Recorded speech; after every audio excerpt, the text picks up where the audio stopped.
ಎಲ್ರಿಗೂ ನಮಸ್ಕಾರ. ಗೆಳತಿ ಯೂಟ್ಯೂಬ್ ಚಾನಲ್ಗೆ ಮತ್ತೊಮ್ಮೆ ಸ್ವಾಗತ. ಬನ್ನಿ ಸ್ನೇಹಿತರೆ, ಇವತ್ತು ಹೊಸ ಬಟ್ಟೆಗಳಿಗೆ ಸಂಬಂಧಪಟ್ಟಂತೆ ಈ ವಿಡಿಯೋನ ಶೇರ್ ಮಾಡ್ತಾ ಇದ್ದೀನಿ. ಇದೊಂದು ರಿಕ್ವೆಸ್ಟೆಡ್ ವಿಡಿಯೋ ಅಂತಾನೆ ಹೇಳ್ಬೋದು. ತುಂಬಾ ದಿನದಿಂದ ನಮ್ಮ ರೆಗ್ಯುಲರ್ ವ್ಯೂವರ್ಸ್ ಒಬ್ರು ಇದ್ರ ಬಗ್ಗೆ ಮಾಹಿತಿಯನ್ನ ಕೇಳ್ತಾನೆ ಇದ್ರು. ಈ ವಿಡಿಯೋನ ಇವತ್ತು ಶೇರ್ ಮಾಡ್ತಾ ಇದ್ದೀನಿ. ಅಂದ್ರೆ ಈಗ ನಾವು ಪೂಜೆಗೆ ಹಾಕೊಳ್ಳುವಂತ ಮಡಿ ಬಟ್ಟೆ ಹೇಗಿರಬೇಕು. ಈಗ ಮಡಿ ಬಟ್ಟೆ ಅಂದರೆ ಏನು? ಹೊಸ ಬಟ್ಟೆನ ತೊಗೊಂಡ್ಮೇಲೆ ಒಂದು ಸಲ ಹಾಕ್ಕೊಂಡಿರ್ತೀವಿ. ಕೆಲವೊಂದು ಬಟ್ಟೆಗಳನ್ನು ನಾವು ಮನೇಲಿ ವಾಶ್ ಮಾಡೋ ಹಾಗಿರಲ್ಲ. ಕೆಲವೊಂದು ಬಟ್ಟೆ ತುಂಬ ಕಾಸ್ಟ್ಲಿ ಇರುತ್ತೆ. ಈ ಥರದ್ದೆಲ್ಲ ಇರುವಾಗ ನಾವು ಒಂದು ಸಲ ಎರಡು ಸಲ ಹಾಕ್ಕೊಂಡು ಆಮೇಲೆ ಒಟ್ಟಿಗೆ ವಾಶ್ ಮಾಡೋಣ ಅಂತ ಅದನ್ನು ಹಾಗೆ ಇಡ್ತೀವಿ. ಅಂಥ ಬಟ್ಟೆಗಳನ್ನು ಪೂಜೆಗಳಿಗೆ, ಶುಭ ಸಮಾರಂಭಗಳಿಗೆ, ದೇವಸ್ಥಾನಗಳಿಗೆ ನಾವು ಹಾಕ್ಕೋಬೋದಾ? ಅಥವಾ ಯಾವ ರೀತಿ ಬಟ್ಟೆಗಳನ್ನ ಹಾಕ್ಕೋಬೇಕು, ಅದನ್ನು ಯಾವ ರೀತಿ ನಾವು ಸಪ್ರೇಟಾಗಿ ಇಡಬೇಕು, ಹೊಸ ಬಟ್ಟೆಗಳನ್ನು ಯಾವ ದಿನ ತೊಗೊಂಡು ಬರಬೇಕು, ಯಾವ ದಿನ ಹಾಕ್ಕೋಬೇಕು, ಇದೆಲ್ಲದ್ರ ಬಗ್ಗೆ ಮಾಹಿತಿಯನ್ನು ತಿಳಿಸ್ಕೊಡ್ತಾ ಇದ್ದೀನಿ. ವಾರದಲ್ಲಿ 7 ದಿನ ಒಳ್ಳೆ ದಿನವೇ ನಾವು ಪೂಜೆ ಎಲ್ಲ ಮಾಡ್ತೀವಿ. ಹಾಗಾಗಿ ಒಂದೊಂದು ವಾರ ಒಂದೊಂದು ದೇವರಿಗೆ ತುಂಬ ಪ್ರಿಯವಾದಂಥದ್ದು. ಹೀಗಿರುವಾಗ ಹೊಸ ಬಟ್ಟೆ ಹಾಕೊಳ್ಳೋದಕ್ಕೆ ಇದನ್ನೆಲ್ಲ ನೋಡಬೇಕಾ ಅಂತ ನೀವು ಅನ್ಕೋಬೋದು. ಆದರೆ ನಾವು ಯಾವುದೇ ಒಳ್ಳೆ ಕೆಲಸ ಮಾಡಬೇಕು ಅಂತಂದರೆ ಪ್ರತಿಯೊಂದನ್ನು ಕೂಡ ನೋಡಲೇಬೇಕು. ಹಾಗಾಗಿ ವಾರದಲ್ಲಿ ಯಾವ ವಾರ ಹೊಸ ಬಟ್ಟೆ ಹಾಕೊಳ್ಳೋದಕ್ಕೆ ತುಂಬಾ ಶ್ರೇಷ್ಠವಾಗಿರುತ್ತೆ. ಈ ದಿನ ಹೊಸ ಬಟ್ಟೆ ಹಾಕೊಳ್ಳೋದ್ರಿಂದ ನಮಗೆ ಎಂಥ ಒಳ್ಳೆ ಎನರ್ಜಿ ಸಿಗುತ್ತೆ, ಇದೆಲ್ಲನೂ ಕೂಡ ವಿವರವಾಗಿ ತಿಳಿಸಿದ್ದೀನಿ. ವಿಡಿಯೋನ ಸ್ಕಿಪ್ ಮಾಡದೆ ನೋಡಿ, ಆಯಿತಾ? ಈಗ ಹೊಸ ಬಟ್ಟೆಗಳನ್ನು ಯಾವ ದಿನ ಹಾಕ್ಕೋಬೇಕು ಅಂತ ಮೊದಲು ಹೇಳ್ತೀನಿ. ಆಮೇಲೆ ಯಾವ್ಯಾವ ದಿನ ತೊಗೋಬೇಕು, ಹಾಗೆ ಮಡಿ ಬಟ್ಟೆಗಳನ್ನು ಮತ್ತು 1-2 ಸಲ ಹಾಕ್ಕೊಂಡಿರುವಂಥ ಬಟ್ಟೆಗಳನ್ನು ಯಾವ ರೀತಿ ನಾವು ಸಪ್ರೇಟಾಗಿ ಇಟ್ಕೋಬೇಕು, ಪೂಜೆಗೆ ಯಾವ ರೀತಿ ನಾವು ಉಪಯೋಗಿಸ್ಬೇಕು ಅದನ್ನು ಕೂಡ ತಿಳ್ಕೊಳ್ಳೋಣ. ಭಾನುವಾರ ಹೊಸ ಬಟ್ಟೆಗಳನ್ನು ಹಾಕ್ಕೋಬೋದು, ತುಂಬಾ ಒಳ್ಳೆಯದು. ಭಾನುವಾರ, ಬುಧವಾರ, ಗುರುವಾರ ಮತ್ತು ಶುಕ್ರವಾರ, ವಾರದಲ್ಲಿ ಈ 4 ದಿನ ಹೊಸ ಬಟ್ಟೆ ಹಾಕ್ಕೊಳ್ಳೋದಕ್ಕೆ ತುಂಬಾ ಒಳ್ಳೆಯದು. ಭಾನುವಾರ ಸೂರ್ಯನ ವಾರ. ಸೂರ್ಯ ದೇವ ಶಕ್ತಿ ಮತ್ತು ಸಕಾರಾತ್ಮಕತೆಯ ಸಂಕೇತ. ಹಾಗಾಗಿ ಈ ದಿನ ಹೊಸ ಬಟ್ಟೆಗಳನ್ನು ಧರಿಸೋದು ತುಂಬಾ ಒಳ್ಳೆಯದು. ಭಾನುವಾರ ಹೊಸ ಬಟ್ಟೆನ ಹಾಕ್ಕೊಳ್ಳೋದ್ರಿಂದ ನಮ್ಮಲ್ಲಿ ಆತ್ಮವಿಶ್ವಾಸ ಹೆಚ್ಚಾಗತ್ತೆ. ಬುಧವಾರ ಗಣೇಶನ ವಾರ. ಜ್ಞಾನ ಮತ್ತು ಬುದ್ಧಿವಂತಿಕೆ ಹಾಗೂ ತೊಂದರೆಗಳ ನಿವಾರಣೆಗೋಸ್ಕರ ನಾವು ಗಣೇಶನನ್ನು ಪೂಜೆ ಮಾಡ್ತೀವಿ. ಈ ದಿನ ಹೊಸ ಬಟ್ಟೆನ ಹಾಕ್ಕೊಳ್ಳೋದ್ರಿಂದ ನಮ್ಮಲ್ಲೂ ಕೂಡ ಜ್ಞಾನ ಮತ್ತು ಬುದ್ಧಿವಂತಿಕೆ ಹೆಚ್ಚಾಗುತ್ತೆ. ಹಾಗಾಗಿ ಬುಧವಾರ ಹೊಸ ಬಟ್ಟೆಗಳನ್ನು ಹಾಕೋಬೋದು. ಇನ್ನು ಗುರುವಾರ ಗುರುಗಳ ವಾರ, ಅಂದರೆ ಗುರು ತತ್ವ ಇರುವಂಥ ದಿನ. ಹೆಚ್ಚಾಗಿ ಹಳದಿ ಬಟ್ಟೆಗಳನ್ನು ಈ ದಿನ ಧರಿಸ್ಬೋದು, ತುಂಬಾ ಒಳ್ಳೆಯದು. ಈ ದಿನ ಹೊಸ ಬಟ್ಟೆಗಳನ್ನು ಹಾಕ್ಕೊಳ್ಳೋದು ಸಮೃದ್ಧಿಯ ಸಂಕೇತ. ಹಾಗಾಗಿ ಒಂದು ರೀತಿ ಕಾನ್ಫಿಡೆನ್ಸ್ ಹೆಚ್ಚಾಗತ್ತೆ, ನಮ್ಮಲ್ಲಿ ಆತ್ಮವಿಶ್ವಾಸ ಹೆಚ್ಚಾಗತ್ತೆ. ಹಾಗಾಗಿ ಗುರುವಾರ ಹೊಸ ಬಟ್ಟೆಗಳನ್ನು ಹಾಕ್ಕೊಳ್ಳೋದು ತುಂಬಾ ಒಳ್ಳೆಯದು. ಇನ್ನು ಶುಕ್ರವಾರ ಅಂತೂ ಸಂಪತ್ತಿನ ಅಧಿದೇವತೆಯಾದ ಲಕ್ಷ್ಮಿಯ ವಾರ. ಲಕ್ಷ್ಮೀ ದೇವಿ ಶುದ್ಧತೆಯ ಸಂಕೇತ. ಹಾಗಾಗಿ ಶುಕ್ರವಾರ ಹೊಸ ಬಟ್ಟೆಗಳನ್ನು ಧರಿಸೋದು, ಹೊಸ ಬಟ್ಟೆ ಹಾಕ್ಕೊಂಡು ಪೂಜೆ ಮಾಡೋದು, ದೇವಸ್ಥಾನಕ್ಕೆ ಹೋಗೋದು, ಶುಭ ಕಾರ್ಯಗಳಿಗೆ ಹೋಗೋದು ತುಂಬಾ ಒಳ್ಳೆಯದು. ಈ ದಿನ ಹೊಸ ಬಟ್ಟೆನ ಧರಿಸ್ಬೋದು. ಅಷ್ಟೇ ಅಲ್ಲದೆ ಈ ದಿನಗಳಲ್ಲೂ ಕೂಡ ಕೆಲವು ತಿಥಿ ನಕ್ಷತ್ರಗಳನ್ನು ನೋಡಿಕೊಂಡು ಹಾಕ್ಕೋಬೇಕು. ಅಮಾವಾಸ್ಯೆ, ಹುಣ್ಣಿಮೆ ಇಂಥ ದಿನಗಳಲ್ಲೂ ಕೂಡ ಹೊಸ ಬಟ್ಟೆನ ಹಾಕ್ಕೋಬಾರ್ದು. ಅಲ್ಲದೆ ಈ ನವಮಿ ತಿಥಿ ಎಲ್ಲ ಇರುತ್ತಲ್ಲ, ಅಂಥ ದಿನ ಕೂಡ ಹೊಸ ಬಟ್ಟೆ ಹಾಕ್ಕೋಬಾರ್ದು. ಈ ವಾರಗಳಲ್ಲೇ ಇಂಥ ದಿನ ಏನಾದರೂ ಇದ್ದಾಗ, ಅಮಾವಾಸ್ಯೆ, ಹುಣ್ಣಿಮೆ ಇಂಥದ್ದೆಲ್ಲ ಇದ್ದಾಗ ಹಾಕ್ಕೊಳ್ಳೋಕೆ ಹೋಗಬೇಡಿ. ಅದಕ್ಕಿಂತ ಮುಂಚೆ ಹಾಕ್ಕೊಂಡು ಒಂದು ಸಲ ನೋಡ್ಬೋದು. ಈಗ ಮದುವೆ ಮುಂಜಿ ಸಮಾರಂಭಗಳಿಗೆ ಅಂತ ಹೊಸ ಬಟ್ಟೆ ತೊಗೊಳ್ತೀವಿ, ಅಥವಾ ಹುಟ್ಟಿದಬ್ಬ ಇರುತ್ತೆ, ಆ್ಯನಿವರ್ಸರಿ ಇರುತ್ತೆ, ಅಥವಾ ಹಬ್ಬ ಹರಿದಿನಗಳಿಗೆ ಅಂತಲೇ ಹೊಸ ಬಟ್ಟೆನ ಖರೀದಿ ಮಾಡಿರ್ತೀವಲ್ವ, ಅದನ್ನು ಟ್ರಯಲ್ ನೋಡಿ ತೊಗೋಬೇಕು. ಹಾಗಾಗಿ ನಾವು ಹೊಸ ಬಟ್ಟೆ ತೊಗೊಳ್ಳೋದು ಕೂಡ ಯಾವ ದಿನ ಹೋಗಿ ತೊಗೋಬೇಕು ಅದನ್ನು ಹೇಳ್ತೀನಿ ನೋಡಿ. ಹೊಸ ಬಟ್ಟೆಗಳನ್ನು ತೊಗೊಳ್ಳೋದಕ್ಕೂ ಕೂಡ ಅಷ್ಟೇ, ಭಾನುವಾರ, ಬುಧವಾರ, ಗುರುವಾರ ಮತ್ತು ಶುಕ್ರವಾರ ತುಂಬ ಒಳ್ಳೆಯ ದಿನ. ಅದರಲ್ಲೂ ಈಗ ಅಮಾವಾಸ್ಯೆ, ಹುಣ್ಣಿಮೆ ಆದಂಥ 3ನೇ ದಿನದಿಂದ ತೃತೀಯ ತಿಥಿ ಇರುತ್ತಲ್ಲ ಆ ದಿನ, ಪಂಚಮಿ ತಿಥಿ ಇರುವಂಥ ದಿನ, ಸಪ್ತಮಿ, ದಶಮಿ ಮತ್ತು ಏಕಾದಶಿ ಇಂಥ ತಿಥಿಗಳು ಇರುವಂಥ ದಿನ ಕೂಡ ಹೊಸ ಬಟ್ಟೆನ ತರ್ಬೋದು. ಮತ್ತು ನಾವು ಅದನ್ನು ಹಾಕ್ಕೊಂಡು ಟ್ರಯಲ್ ಕೂಡ ನೋಡ್ಬೋದು. ಹಾಗಾಗಿ ಶುಭ ಸಮಾರಂಭಗಳಿಗೆ ಹೊಸ ಬಟ್ಟೆನ ತೊಗೊಂಡು ಬರಬೇಕು ಅಂದಾಗಲೂ ಕೂಡ ಅಷ್ಟೇ, ಮುಂಚಿತವಾಗಿ ಇಂಥ ವಾರ ತಿಥಿ ಇರೋದನ್ನು ನೋಡಿಕೊಂಡು ತೊಗೊಂಡು ಬಂದು ನೀವು ಅದನ್ನು ಒಂದು ಸಲ ಟ್ರಯಲ್ ನೋಡಿ ಎತ್ತಿಟ್ಬಿಟ್ರೆ ನಿಮಗೆ ಯಾವಾಗ ಬೇಕೋ ಆಗ ಹೊಸ ಬಟ್ಟೆಗಳನ್ನು ಹಾಕೋಬೋದು.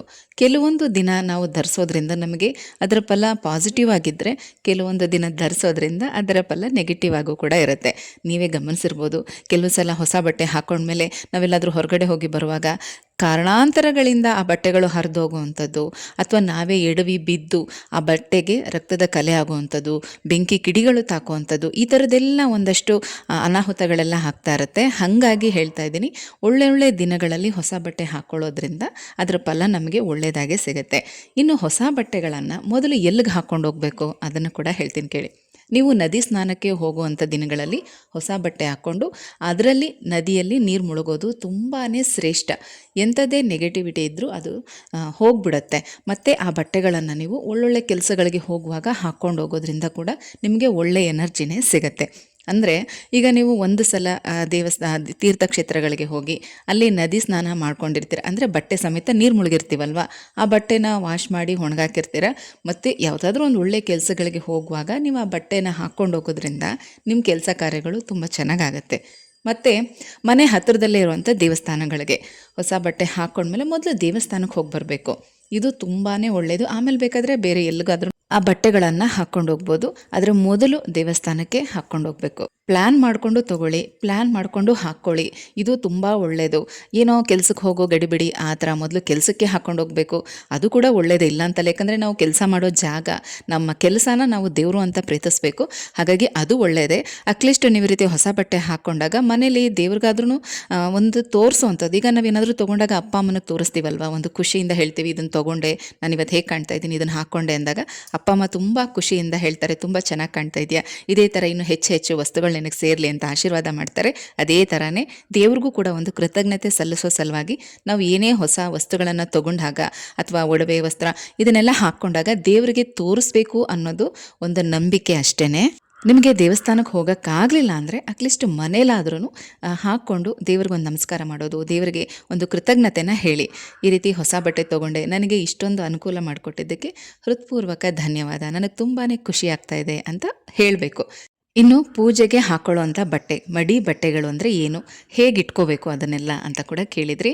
ನೋಡಿ, ಎಷ್ಟೇ ಕಾಸ್ಟ್ಲಿ ಬಟ್ಟೆ ಆಗಿರಲಿ, ನೀವು ಎಂಥ ಹೈ ಕ್ವಾಲಿಟಿ ಬಟ್ಟೆ ತೊಗೊಂಡಿದ್ರೂ ಕೂಡ ಅದನ್ನು ವಾಶ್ ಮಾಡಲೇ ಇಲ್ಲ ಅಂತ ಅಂದಮೇಲೆ ಅದು ಮೈಲಿಗೆ ಬಟ್ಟೆ ಲೆಕ್ಕನೇ ಬರುತ್ತೆ. ನಾವು 5 ನಿಮಿಷ ಹಾಕ್ಕೊಂಡಿರ್ತೀವೋ, 10 ನಿಮಿಷ ಹಾಕ್ಕೊಂಡಿರ್ತೀವೋ, ಅಥವಾ 1 ಗಂಟೆ ಹಾಕ್ಕೊಂಡಿರ್ತೀವೋ, ನಮ್ಮ ಮೈ ಮೇಲೆ ಬಟ್ಟೆನ ಹಾಕ್ಕೊಂಡಿರ್ತೀವಿ ಅಂದರೆ ಅದು ಮೈಲಿಗೆ ಬಟ್ಟೆ ಲೆಕ್ಕನೇ ಬರುತ್ತೆ.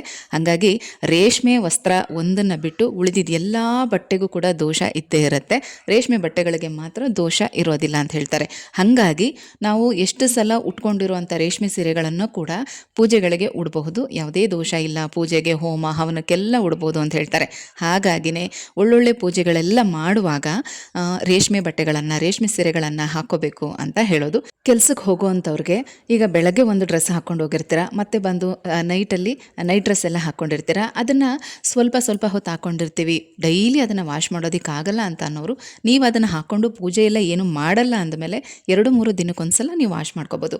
ಅದು ನಿಮ್ಮ ಟೈಮ್ ಹೇಗಿರುತ್ತೆ ಅಥವಾ ನಿಮ್ಮ ವರ್ಕಿಂಗ್ ಟೈಮ್ ಹೇಗಿರುತ್ತೆ ಅದ್ರ ಮೇಲೆ ಡಿಪೆಂಡ್ ಆಗಿರುತ್ತೆ. ಎಲ್ಲರೂ ಒಂದೇ ರೀತಿ ಮಾಡಬೇಕು ಅಂದರೆ ತುಂಬಾ ಕಷ್ಟ ಆಗುತ್ತೆ. ಮತ್ತು ಕೆಲ್ಸಕ್ಕೆ ಹಾಕ್ಕೊಂಡು ಹೋಗುವಂಥ ಬಟ್ಟೆಗಳು ಕೂಡ ಅಷ್ಟೇ. ಇವತ್ತು ಒಂದು ಡ್ರೆಸ್ ಹಾಕ್ಕೊಂಡು ಹೋಗಿರ್ತಾರೆ, ಅಥವಾ ಯೂನಿಫಾರ್ಮ್ಗಳೇ ಇರ್ಬೋದು ಅಂದ್ಕೊಳ್ಳಿ. ಸ್ನಾನ ಆಗಿದ ತಕ್ಷಣ ನೀವು ರೆಡಿಯಾಗಿ ಬಂದು ಪೂಜೆ ಮಾಡಿಬಿಟ್ಟು ಕೆಲ್ಸಕ್ಕೆ ಹೋಗ್ತೀವಿ, ಈ ಥರ ಬಟ್ಟೆಗಳನ್ನ ಹಾಕೋಬೋದಾ ಅಂದರೆ ಆ ಥರ ಎಲ್ಲ ಮಾಡೋಕ್ಕೆ ಹೋಗಬೇಡಿ. ಸ್ವಲ್ಪ ಬೇಗ ಎದ್ದು ಸ್ನಾನ ಮಾಡಿಕೊಂಡು ಒಗ್ದಿರೋಂಥ ಬಟ್ಟೆ ಹಾಕ್ಕೊಂಡು ದೇವ್ರ ಪೂಜೆ ಮಾಡಿ, ಮನೇಲೇ ಮಾಡಿದ್ರು ಅಷ್ಟೇ, ದೇವಸ್ಥಾನಕ್ಕೆ ಹೋದರೂ ಅಷ್ಟೇ ಪೂಜೆ ಮಾಡಿ, ಆನಂತರ ಬೇಕಾದರೆ ನೀವು ಆ ಡ್ರೆಸ್ ಚೇಂಜ್ ಮಾಡಿಕೊಂಡು ನಿಮ್ಮ ಕೆಲಸಕ್ಕೆ ನೀವು ಯಾವ ಡ್ರೆಸ್ಗಳು ಹಾಕ್ಕೊಂಡು ಹೋಗ್ತೀರೋ ಅದನ್ನು ಹಾಕ್ಕೊಂಡು ಹೋಗ್ಬೋದು. ಮತ್ತು ಈಗ ಒಂದು 5 ನಿಮಿಷ ಹಾಕ್ಕೊಂಡು ದೇವ್ರ ದೀಪ ಹಚ್ಚಿರ್ತೀನಿ, ಮತ್ತೆ ಅದನ್ನು ನಾನು ತೆಗೆದಿಟ್ಟಿದ್ದೀನಿ, ನಾಳೆ ಅದೇ ಡ್ರೆಸ್ ಹಾಕ್ಕೊಂಡು ದೇವ್ರ ಪೂಜೆ ಮಾಡ್ಬೋದು ಅಂದರೆ ಆ ರೀತಿ ಮಾಡೋ ಹಾಗಿಲ್ಲ. ಅದನ್ನು ಜಸ್ಟ್ ನೀರಲ್ಲಿ ಅದ್ದಿ ಒಣಗಿ ಹಾಕಿ ಆಮೇಲೆ ಮತ್ತೆ ನಾಳೆ ನೀವು ಅದನ್ನು ಹಾಕ್ಕೋಬೇಕಾಗತ್ತೆ. ಇದು ಒಂದು ಡೌಟ್ ಎಲ್ರಿಗೂ ಇರುತ್ತೆ. ಯಾಕಂದರೆ ಒಂದು 5 ನಿಮಿಷ ಹಾಕ್ಕೊಂಡು ತೆಗೆದಿಟ್ಟಿರ್ತೀವಿ, ಮತ್ತೆ ಅದನ್ನೇನು ವಾಶ್ ಮಾಡಬೇಕು ಅಂತ ಅನ್ಕೋಬೋದು. ನಾವು 5 ನಿಮಿಷ ಹಾಕ್ಕೊಳ್ತೀವೋ 10 ನಿಮಿಷ ಹಾಕ್ಕೊಳ್ತೀವೋ, ಮೈ ಮೇಲೆ ಆ ಬಟ್ಟೆ ಇತ್ತು ಅಂದಮೇಲೆ ಅದು ಮೈಲಿಗೆ ಲೆಕ್ಕನೇ ಬರುತ್ತೆ. ಹಾಗಾಗಿ ಪೂಜೆ ಮಾಡುವಾಗ ಹಾಕ್ಕೊಳ್ಳೋವಂಥ ಬಟ್ಟೆ ಒಗೆದಿರೋಂಥ ಬಟ್ಟೆನೇ ಹಾಕೋಬೇಕು. ನಿಮಗೆ ಗೊತ್ತಿರಲಿ, ಎಷ್ಟೋ ಜನ ಅಂಗಡಿಯಿಂದ ತರುವಂಥ ಹೊಸ ಬಟ್ಟೆನೂ ಕೂಡ, ಟೈಲರ್ ಹತ್ರ ಸ್ಟಿಚ್ ಮಾಡಿಸ್ಕೊಂಡು ಹೋಗೋ ಹೊಸ ಬಟ್ಟೆನೂ ಕೂಡ ಅವರು ಒಂದ್ಸಲಿ ಟ್ರಯಲ್ ನೋಡಾದಮೇಲೆ ಅದನ್ನು ನೀರಲ್ಲಿ ಅದ್ದಿ ಒಣಗಾಕಿ ಆಮೇಲೆ ಅವರು ಹಬ್ಬ ಹರಿದಿನ ಮತ್ತು ಶುಭ ಕಾರ್ಯಗಳಿಗೆ ಹಾಕ್ಕೊಳ್ಳುವಂಥದ್ದು. ಆದರೆ ರೇಷ್ಮೆ ಬಟ್ಟೆಗೆ ಆ ರೀತಿ ದೋಷ ಇರೋದಿಲ್ಲ. ಅದನ್ನು ನಾವು ಎಷ್ಟು ಸಲ ಬೇಕಾದರೂ ಹಾಕೋಬೋದು. ರೇಷ್ಮೆ ಸೀರೆ ಉಟ್ಕೊಂಡಾಗ ಪೀರಿಯಡ್ಸ್ ಆದರೂ ಕೂಡ ಅದಕ್ಕೆ ದೋಷ ಇಲ್ಲ ಅಂತ ಹೇಳ್ತಾರೆ. ಹಾಗಾಗಿ ಬೇರೆ ಇನ್ಯಾವುದೇ ಬಟ್ಟೆಗಳಾದರೂ ಕೂಡ ವಾಶ್ ಮಾಡಿನೇ ದೇವ್ರ ಪೂಜೆಗೆ, ದೇವಸ್ಥಾನಕ್ಕೆಲ್ಲ ಹಾಕ್ಕೊಂಡು ಹೋಗಬೇಕು. ನಾನು ಸ್ವಲ್ಪ ಹಳೆ ವಿಡಿಯೋದಲ್ಲೂ ಕೂಡ ತೋರಿಸಿದ್ದೀನಿ. ನಾನು ಕೂಡ ಅಷ್ಟೇ ಪೂಜೆಗೆ ಅಂತಲೇ ಒಂದು 4 ಸೀರೆ ಸಪ್ರೇಟಾಗಿ ಇಟ್ಬಿಟ್ಟಿದ್ದೀನಿ. ಅದು ಪೂಜೆಗಳಿಗೆ ಮಾತ್ರನೇ ಹಾಕ್ಕೊಳ್ಳೋದು. ಲಕ್ಷ್ಮೀ ಪೂಜೆ, ದೀಪಾವಳಿ ದಿನ, ಅಮಾವಾಸ್ಯೆ ದಿನ ಮಾಡುವಂಥ ಪೂಜೆಗೆ, ಈ ಥರದಕ್ಕೆಲ್ಲ ಒಂದಷ್ಟು ಕಾಟನ್ ಸೀರೆ ಮತ್ತು ರೇಷ್ಮೆ ಸೀರೆನ ಸಪ್ರೇಟಾಗಿ ಇಟ್ಬಿಟ್ಟಿದ್ದೀನಿ. ಆ ಪೂಜೆ ದಿನ ಆ ಸೀರೆ ಹಾಕ್ಕೊಂಡಿರ್ತೀನಿ, ಆಮೇಲೆ ಮತ್ತೆ ಅದನ್ನು ತೆಗೆದಿಟ್ಬಿಡ್ತೀನಿ.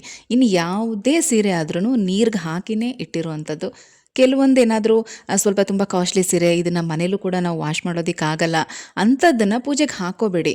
ಬೇರೆ ಬಟ್ಟೆಗಳನ್ನ ಹಾಕ್ಕೊಂಡು ಮನೇಲಿ ಪೂಜೆ ಮಾಡ್ಕೊಳ್ಳಿ. ಆಮೇಲೆ ಬೇಕಾದರೆ ಅಂಥ ಬಟ್ಟೆಗಳನ್ನ ಹಾಕ್ಕೊಂಡು ನೀವು ರೆಡಿ ಆಗೋದು ಅಥವಾ ಹೊರಗಡೆ ಹೋಗೋದು ನಿಮ್ದು ಏನು ಪ್ಲ್ಯಾನಿಂಗ್ ಇರುತ್ತೆ ಅದನ್ನು ಮಾಡ್ಕೊಳ್ಳಿ. ಬಟ್ ಪೂಜೆಗೆ ಮಾತ್ರ ಒಗೆದಿರೋಂಥ ಮಡಿ ಬಟ್ಟೆನೇ ಹಾಕೋಬೇಕು. ನಿಮಗೀಗ ಅರ್ಥ ಆಗಿದೆ ಅಂದ್ಕೊಂಡಿದ್ದೀನಿ. ಇದ್ರ ಬಗ್ಗೆ ಏನೇ ಡೌಟ್ ಇದ್ದರೂ ನೀವು ಕಮೆಂಟ್ಸ್ ಮಾಡ್ಬೋದು. ನನಗೆ ಗೊತ್ತಿರುವಂಥ ಅಷ್ಟು ವಿಚಾರ ನಾನು ತಿಳಿಸಿದ್ದೀನಿ ಅಂತ ಅಂದ್ಕೊಂಡಿದ್ದೀನಿ.